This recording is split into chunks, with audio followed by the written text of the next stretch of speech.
Ce livre parle de la mort. Alors a priori c'est un sujet plutôt grave. Irvin Yalom nous explique comment notre peur de la mort peut entraver notre façon de vivre. Et pour la plupart d'entre nous, nous essayons de garder la peur de la mort très loin, jusqu'au moment où par le décès d'un proche ou par une maladie, ainsi de suite, elle fait irruption dans nos vies. Mais le fait d'être mal à l'aise avec la mort peut contribuer à moins bien vivre. Et Irvin Yalom nous dit que lorsque nous apprivoisons l'idée de la mort, ça peut nous permettre de vivre plus pleinement notre vie. Il va convoquer des philosophes comme Nietzsche, comme Épicure, pour nous apprendre à apprivoiser cette question. Je dirais essentiel, puisqu'il nous parle de quelque chose de vraiment universel, c'est quelque chose à laquelle nous serons tous confrontés un jour, et cette question de notre finitude, de notre vulnérabilité, c'est aussi celle de notre commune humanité. Et je pense que cette question nous concerne alors tous, elle est essentielle.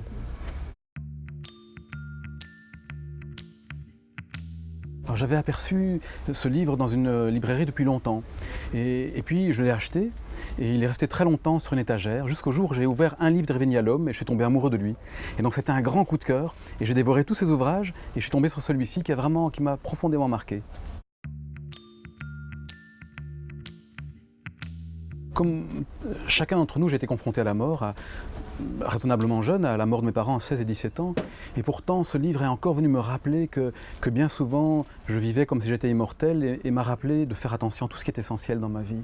De ne pas trop passer de temps et d'énergie à tout ce qui est accessoire, mais vraiment de consacrer ma vie à l'essentiel. Pierre Rabhi dit souvent à la question que nous nous posons souvent, y a-t-il une vie après la mort? La vraie question, c'est y a-t-il une vie avant la mort? Celle-ci, et que pouvons-nous faire pour la vivre plus pleinement? Le fait de nous confronter à cette chose qui est terrible, en fait, nous ramène aussi à ce qu'il y a de plus humain, de plus vulnérable et de plus beau en nous. Et donc le fait d'être, notre fin de vie nous ramène à ce qu'il y a de plus vivant en nous. Et je crois que le pouvoir apprivoiser cette question vraiment centrale et importante nous amène tout simplement à être beaucoup plus humains. Et donc c'est important pour chacun d'entre nous, que nous soyons soignants, thérapeutes, mais c'est important pour chaque être humain. Et je crois que ça nous amène aussi à mieux vivre ensemble. Alors, je le conseillerais à tout le monde, vraiment. Et c'est vrai que les professionnels de la santé, ça les concerne parce qu'ils sont confrontés à cette question-là, mais en fait, nous sommes tous confrontés à ça. On pourrait dire que le pronostic pour chacun d'entre nous n'est pas très bon à moyen ou long terme. Et donc cette question-là, elle est centrale dans nos vies, et que c'est vraiment la question en même temps de la liberté et du sens de l'existence. C'est comme une interpellation, c'est comme si la vie nous demandait « mais que peux-tu faire maintenant pour donner plus de sens à ton existence ?» Et bien souvent, je pense que ce sens est relié aux autres.